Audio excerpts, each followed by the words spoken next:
I grew up in an orphanage after my parents died in an accident, and I could not find the meaning of life or the meaning of doing my best.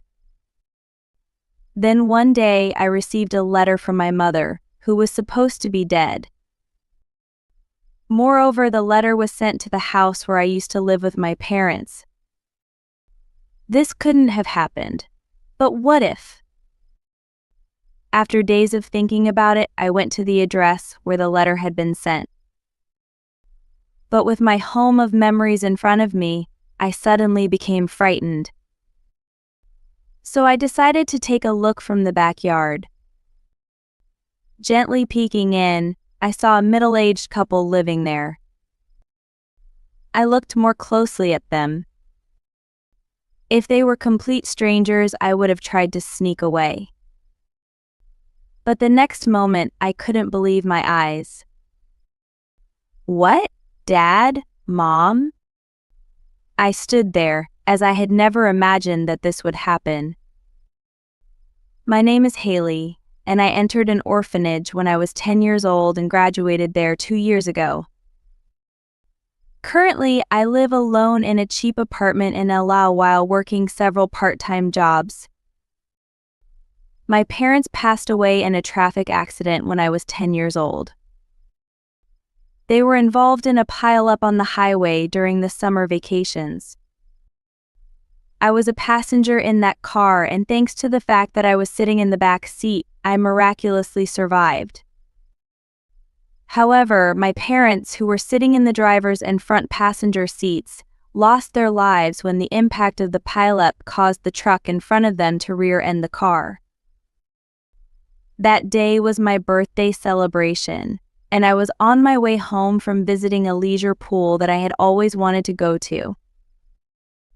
I was so tired that I fell asleep, when suddenly I felt a thump on my back like a cannonball, and the next thing I knew, my body was no longer able to move.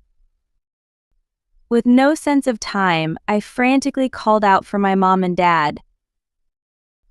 But with no answer from either of them, I lost consciousness, and the next time I woke up, I was on a hospital bed. The nurses who knew I was awake ran around busily, and the police and doctors came to my room one after another. All the while I wondered when my parents would come. Several times I asked the nurse, "Where are Mom and Dad?" but I was never quite sure because of the vague answers. My 10-year-old self thought, they must be in another hospital room. A few days later, however, I learned the meaning of the ambiguous answer. Someone who claimed to be my mother's sister came to me and told me that my parents' injuries were hopeless and that they were not expected to survive. She also told me that she had family of her own and that she could not take me in. I couldn't understand what was going on. My mother's sister explained the situation to me in simple terms that I could understand, even though I was confused. As a result, I understood that, having lost both parents, I was destined to go to an orphanage upon my release from the hospital. There were many questions about what would happen to the house I was living in and what I would do about school, but I still remember feeling just a little relieved because I did not want to be part of a family of strangers. Later, when my injuries healed and I was able to move again, I was sent to the orphanage instead of going home. My mother's sister had organized the funeral and my belongings while I was in the hospital and sent them there. We had corresponded by letter since I was in the hospital, so I was informed of the situation beforehand. Honestly, I was very uncomfortable because I felt like a stranger was ransacking my house, but I was 10 years old and there was nothing I could do about it. Besides, I never thought I would be able to go home even once. I wanted to know why, but I didn't know who to ask or how to tell them. Everything was going on regardless of my will, and I just went along with the flow. Such were my days. Even after entering the orphanage, I received letters from my mother's sister several times a year, but the content was always the same. "How are you? "Do you have any troubles?" At first I would write back, but soon I had nothing to write about. So gradually I stopped responding to the letters I received.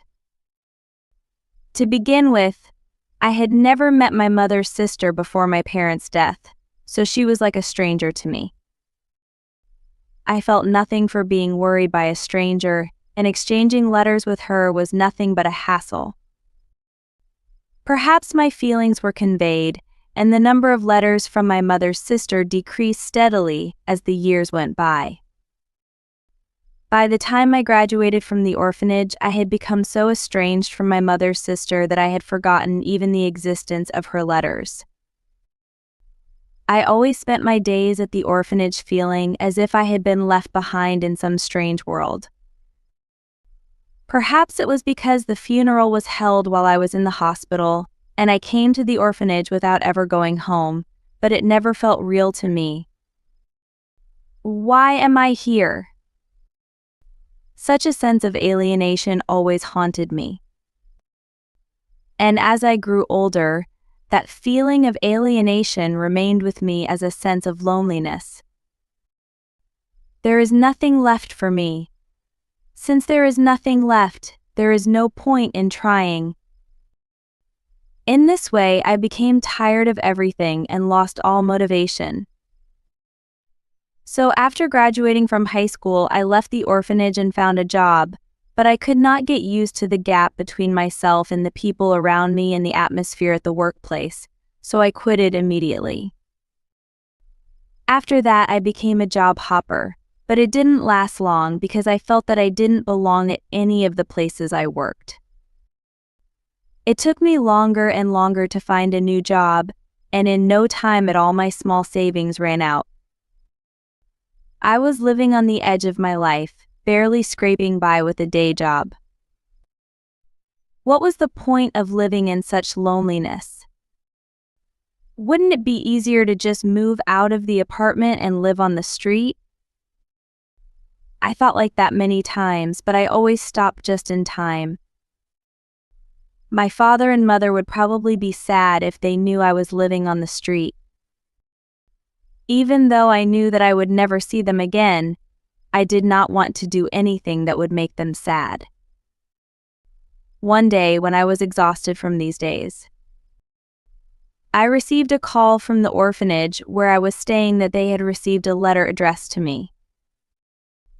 Perhaps because of the guilt I felt for quitting immediately after finding a job, I had been trying to avoid getting involved with the orphanage. Therefore, I had intended to have the letter thrown away without accepting it. However, as soon as I heard the name of the sender of the letter from the orphanage, I received a tremendous shock, as if I had been hit on the head with a hammer. To my surprise, the sender of the letter was my mother, who had supposedly died in an accident when I was 10 years old. I immediately went to the orphanage to receive the letter. Ever since I was contacted, my head had been in turmoil. My parents were supposed to have died in an accident when I was 10 years old. That is a fact that cannot be changed. So miracles don't happen, and the letter must have been some kind of mistake. I tried my best to calm myself down so as not to escape from reality. However, despite these feelings, the impossible hope that the accidental death was a mistake in the first place kept appearing in my mind. If my mother were still alive, why would she have left me in the orphanage for so many years? What would happen if she just sent me a letter now? I continued to think about all of these things as I rode the train to the orphanage. But I could not come up with a satisfactory answer, nor could I sort out my feelings until the very end. Instead, my head was a jumbled mess of confusion, joy, doubt, anger, and sadness, and I felt as if I would start crying at any moment if I let up. By the time I arrived at the orphanage, after more than an hour, my mind had gone blank from overthinking. Anyway, let's see the actual thing and think about it first. I muttered to myself before entering the orphanage. When I received the letter in the office, I stared at the words on the envelope as if I were devouring them. It was unmistakably my deceased mother's handwriting, and the sender was also my mother. When I opened the envelope with trepidation, I found 3 pieces of papers with illustrations of my favorite characters when I was 10 years old. And at the beginning of the first one, it says, "To Haley, who is now 20 years old." The letter, which was written in my mother's soft and slightly quirky handwriting, was so densely packed that just looking at it made my heart ache and tears well up in my eyes. The letter was filled with memories from the time I was born to the time I turned 10 years old, as well as her imagination and thoughts about how I would spend the next 10 years and grow up. That seemed it was my mother itself. I looked up at the ceiling many times to keep my tears from wetting the letter. Even so, I could not stop the tears from flowing, and they left tear stains in many places. After reading the letter, I thanked the people at the orphanage and immediately left. My head was still in turmoil, and I was in no condition to talk to anyone. On the train to home, I read the letter over and over again. I did it because I felt that I might be able to grasp something by reading it over and over again. As a result, I came to the conclusion that this letter was written before the accident. At the time, a special half-coming-of-age ceremony was in vogue to celebrate the age of 10. I remembered that I was very interested in the half-coming-of-age ceremony, which I had learned about in school. My mother probably wrote this letter to commemorate my turning 10 years old, and to express her hopes and wishes for the future 10 years from then. The question is, who sent this? The first person that came to mind was my mother's sister. However, we have been estranged for years, and I don't see why she would bother to send a letter in my mother's name. Besides, the sender's address was the house I lived in when I was 10 years old. If my mother's sister were the sender, she would send a letter with her own name and her own home address. I don't think she would remember me either, since we are so far apart that I have forgotten about her. I wondered who else could it be, but no one came to mind. The image of my mother in the letter filled me with happiness and confusion. What is the right way to feel? What should I do after reading this? No matter how much I thought about it, I could not come up with any answers. Tired of thinking, I put the letter away in a drawer and decided to pretend that nothing had happened and return to my normal routine. However, as the days went by, I couldn't help but wonder about the existence of the letter. I thought about throwing it away, but when I saw my mother's letters on the envelope, I could never do that. In that case, I decided to go see the sender of this letter. I had nothing to begin with, so I would have nothing more to lose than I have now.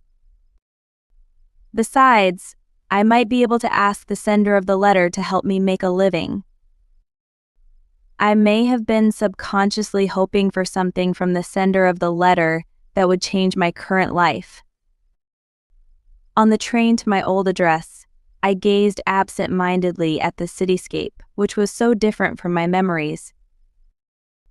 Where there were only farmyard and forests, there are now large shopping centers and many houses. At the station where I got off the train, a bus roundabout had been completed, and there was even a fashionable cafe.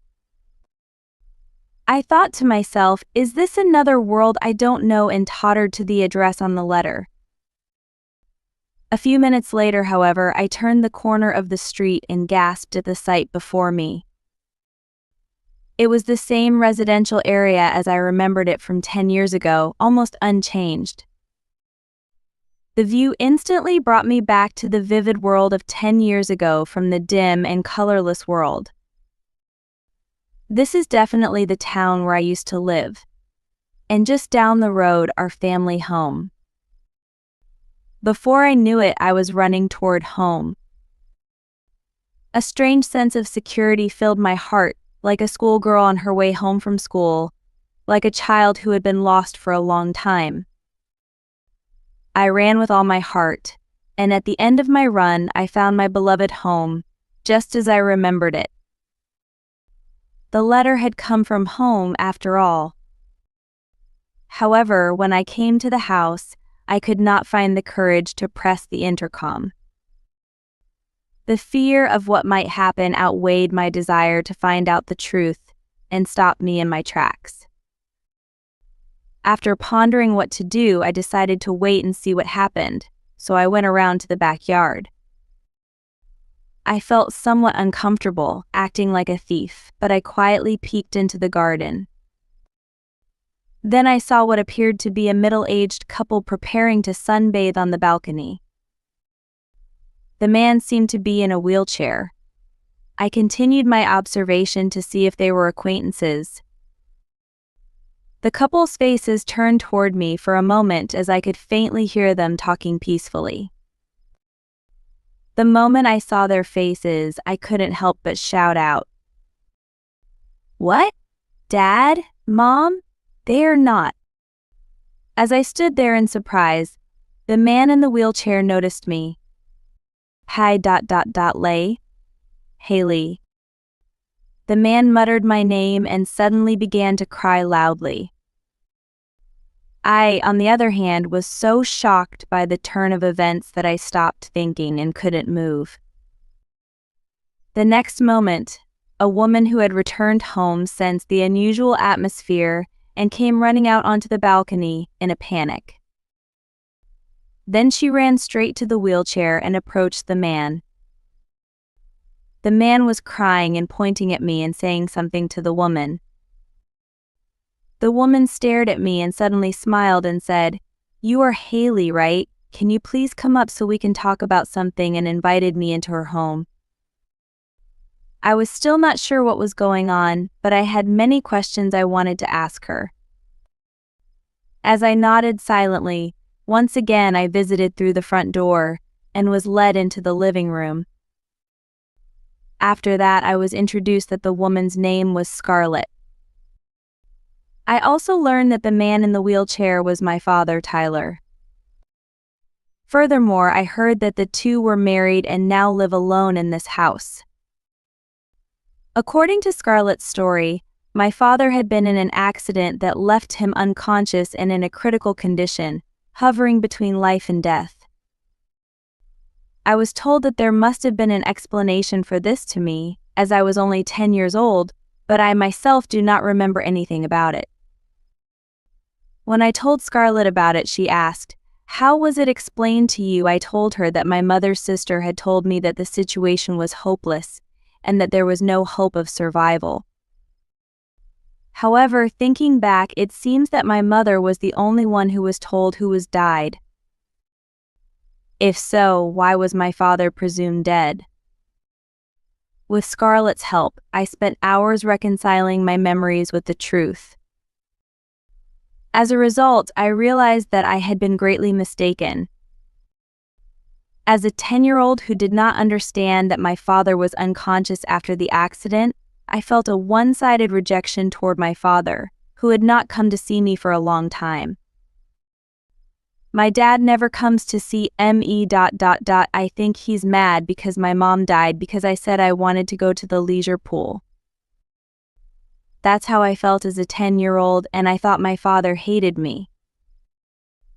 I guess that somehow it turned into a memory that both my father and mother had died in an accident at the same time. This is my guess, but I think it was less painful for Haley at the time to think that your father hated you than to think that they were both dead. Scarlett followed up by saying that, "But I honestly felt sorry for my father." But at the same time, a question came to my mind. I was extremely afraid to ask, but I knew that if I didn't know, I would regret it for the rest of my life. I willingly asked Scarlett, "Why didn't my father come for me?" Scarlett thought for a moment and then gently looked over at my father. He nodded silently without saying anything, and as if on cue, Scarlett told us what had happened. Tyler regained consciousness more than half a year after the accident. Half a year. That coincided with the time I was discharged from the hospital.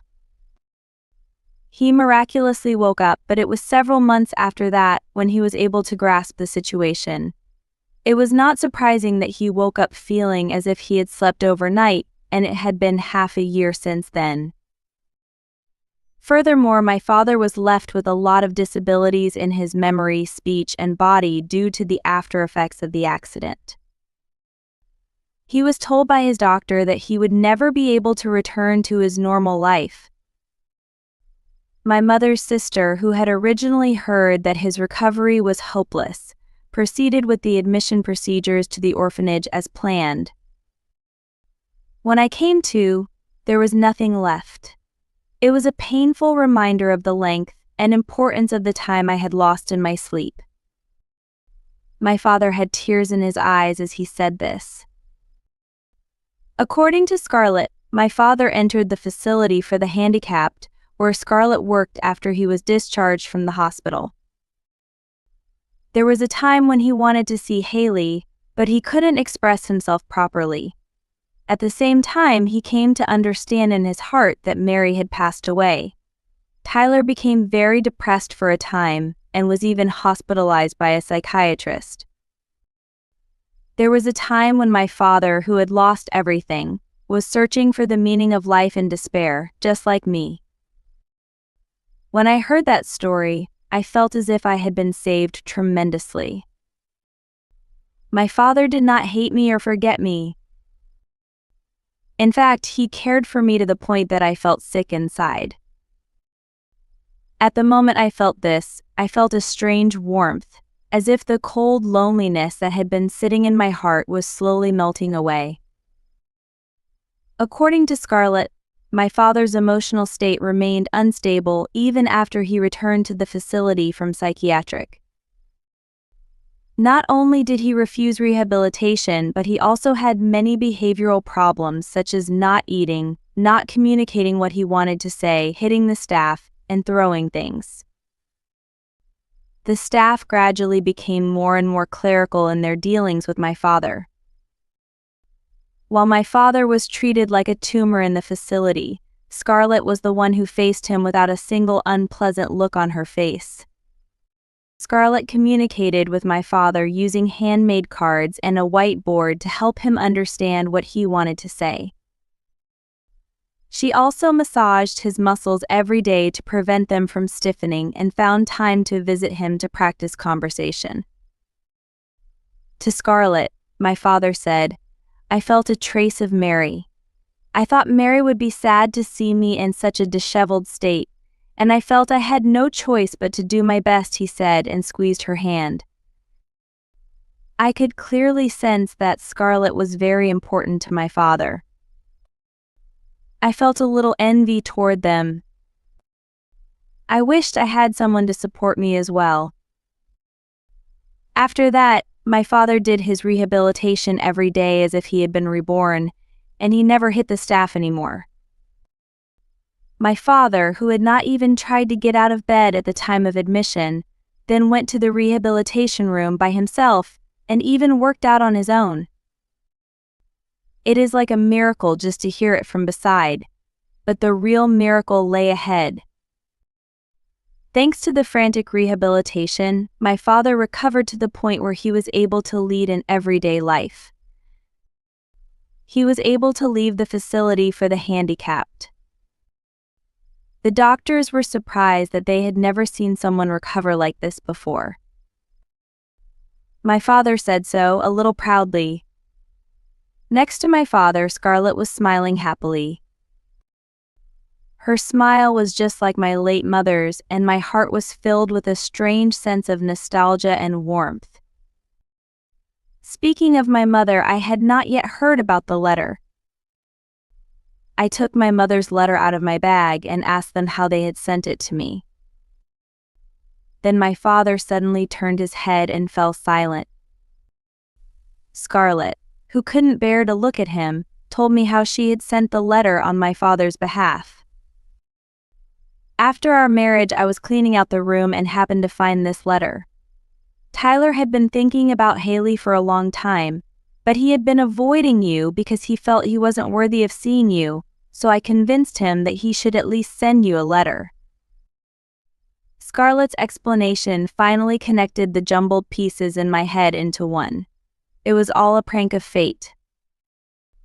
Because of the accident and his disability, my father could not come to see me. I had assumed that my father was dead. We both felt lonely and led dimly lit lives. However, Scarlett and this letter left by my mother brought my father and me together. I never forgot about Haley, but I felt sorry that I could not do anything for you for so long. I couldn't make up my mind that it would be a nuisance if I contacted you then. I'm really sorry. My father bowed deeply to me as he said this. When I heard about my father's past situation and suffering, I did not blame him at all. On the contrary, I was honestly happy to know that he had been thinking about me. Moreover, the fact that the timing of my father's desperation was the same as mine made me realize, in a strange way, that we were father and daughter, and I almost laughed a little. When I told Scarlett and my father about this, they both burst into tears and laughed. It was the first time in my life that I had seen warm tears. I looked out the window and saw the setting sun on the balcony. I told them that it was time to go home, and stood up. Then, in a panicked voice, my father stopped me. Wait a minute, we've just met. I don't want to leave Haley alone anymore. I don't know if I have the right to say this now, but I want to be a family again. Stay here, Haley. My father bows his head pleadingly, shedding different tears than before. I was so happy inside that he was thinking about me that much, but at the same time, I couldn't shake off the fear that I would destroy his happiness with Scarlett. The feeling that I had to say no clashed with my desire to live with my father as is, and I was stuck. I stood there for a while, unable to answer anything. If I were your mother, do you think I would refuse? What? I stared at Scarlett's face at the sudden question. Scarlett was smiling gently at me, as if she could see right through my hesitant heart. Not only her smile, but also her generous and gentle care was just like my mother's. I felt as if my real mother pushed my back. I had the courage to be honest about my feelings. If it is okay with you if I am like this, please let me be your family. When I answered in a loud voice, my father looked up vigorously and was so excited and happy that I thought he was going to fall off his wheelchair. Seeing my father like that, I laughed out loud for the first time in 10 years. I was finally able to return to a world where I belonged. Half a year has passed since then. I am now studying English hard to become a flight attendant, which was my dream. Next year, I plan to take the entrance exam to enter a vocational school. Before I came back here, I had no motivation to do anything and had quit thinking about my dreams and future. However, when I was reunited with my father and had time to think about my future, my mother's letter guided me once again. At the end of that letter, she wrote, "What are you doing now? Did you become a flight attendant, which was your dream? No matter what the future holds, I'm rooting for you, Haley." With my mother's kind thoughts in my heart, I decided to go ahead and pursue my dream. And I secretly hope to repay my father and Scarlett with my first salary someday.